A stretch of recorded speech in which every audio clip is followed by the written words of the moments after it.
You know that the air pressure gets less as you climb to higher altitudes. And to a point, that's not a problem for healthy people. But if you're going to fly at higher altitudes, it'd be a good idea to know a bit about the rules regarding the use of oxygen. As you climb higher in an aircraft, you get less oxygen from the air. Not because there's a smaller percentage of oxygen, but simply because the air has less pressure. So you get less of everything at higher altitudes.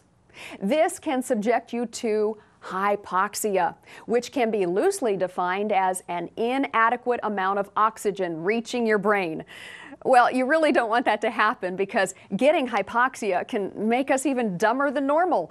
Of course, there are some people who think that I suffer from hypoxia even when I'm at sea level.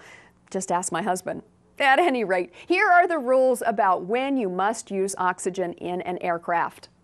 At and below 12,500 feet MSL, the regulations say that you don't have to use oxygen at all.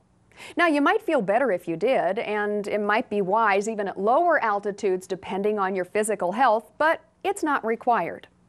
If you're going to fly for more than 30 minutes at cabin altitudes above 12,500 feet MSL, up to and including 14,000 feet MSL, the crew of the aircraft, meaning the pilot and other required flight crew members, must use supplemental oxygen for any time more than 30 minutes at those altitudes.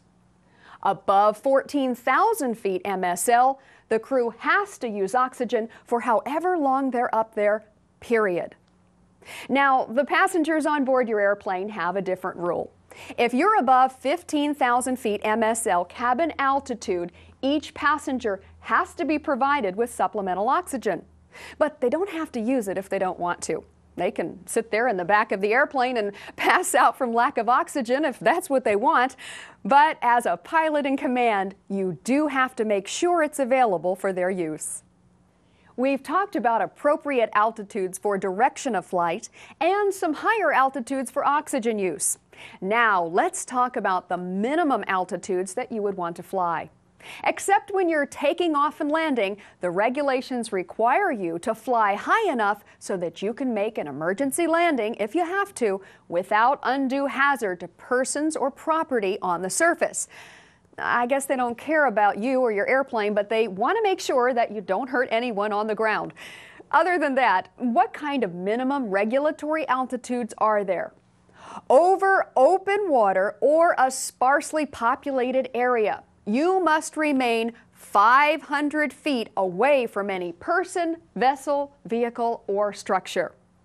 If you're flying over an uncongested area, you need to maintain a minimum altitude of 500 feet above ground level. How about congested areas like a town? Well, over a congested area or a city like the middle of San Diego, the rule requires you to be 1,000 feet above the highest obstacle within a 2,000-foot horizontal radius of your aircraft. So being clear-headed at high altitudes and keeping enough space between you and the things or people on the surface will make for safe flights for you and those below you.